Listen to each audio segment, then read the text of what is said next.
Students and parents, स्वागत है आपका अपने फेवरेट चैनल फिजिक्स पल्स पर। मेरा नाम है विनोद सिहाग और आज मैं बात करने वाला हूं क्लास 10th के जो फेज 1 के एग्जाम्स हुए थे उनके रिजल्ट डिक्लेरेशन के बारे में। अभी रिसेंटली कुछ न्यूज के सोर्सेज से हमें क्लास 10th के फेज 1 के रिजल्ट की डेट के बारे में कुछ पता चला है।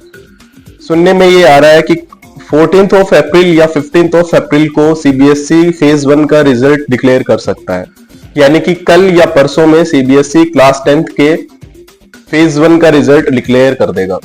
अगर रिजल्ट डिक्लेयर हो रहा है तो आपके पास क्या क्या चीजें होनी चाहिए, अगर आप एक स्टूडेंट है या पेरेंट है तो आपके पास रिजल्ट को देखने के लिए क्या क्या चीजें अवेलेबल होनी चाहिए, मैं उनके बारे में बात करने वाला हूं। ऐसा इसलिए भी हो रहा है क्योंकि फेज 2 के एग्जाम्स 15th ऑफ मई 2026 से स्टार्ट होने वाले हैं, तो सीबीएसई को फेज 1 का रिजल्ट पहले डिक्लेयर करना पड़ेगा ताकि जो स्टूडेंट्स फेज 1 में अपीयर हुए हैं उनको अपना रिजल्ट पता लग सके और उनको इंप्रूवमेंट के लिए नेक्स्ट एग्जाम में अपीयर होना है या नहीं होना है ये भी वो डिसाइड कर सकते हैं उस पर्टिकुलर टाइम पीरियड में।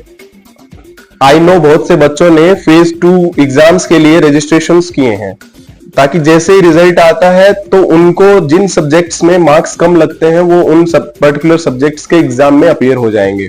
कौन सी वेबसाइट पर रिजल्ट डिक्लेयर किया जाएगा उसकी बात करते हैं। मैं कुछ ऑफिशियल वेबसाइट्स के नाम बताता हूं, जैसे कि results.cbsc.nic.in, इस पर भी आप रिजल्ट चेक कर सकते हैं। दूसरा है cbsc.gov.in, ये भी एक ऑफिशियल वेबसाइट है, इस पर आप अपना रिजल्ट चेक कर सकते हैं। या फिर आप उमंग और डिजी लॉकर जैसे एप्स का भी यूज कर सकते हैं।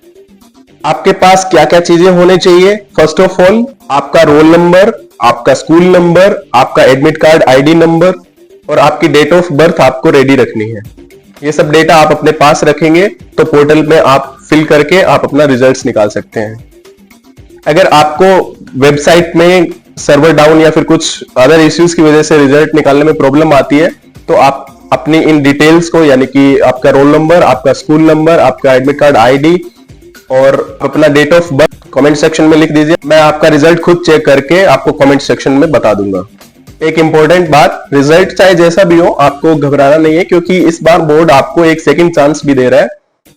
फेज 2 एग्जामिनेशंस में आप अपीयर हो सकते हैं जिन भी सब्जेक्ट्स में आपके मार्क्स कम आए हैं या फिर आप चाहते हैं कि मेरे मार्क्स मेरे अकॉर्डिंग नहीं आए हैं। लेट अस सपोज आपके 95 आने चाहिए थे या फिर 85 आने चाहिए थे, तो और अगर उससे कम आ जाते हैं आपके तो आप उनमें रीअपीयर हो जाइए और आप अपने मार्क्स को इंप्रूव कर लीजिए, क्योंकि बोर्ड उन दोनों फेज 1 और फेज 2 के रिजल्ट को कंपेयर करेगा और जो बेटर रिजल्ट होगा उसी को पब्लिश करेगा। फाइनल जो रिजल्ट होगा वो कंपेयर होके जो बेटर रिजल्ट है वही आपका रिजल्ट माना जाएगा। तो मेरी तरफ से कमिंग रिजल्ट्स के लिए आपको best wishes and for more updates please subscribe the channel and share with your friends also. Thank you so much for watching. जय हिंद, जय भारत।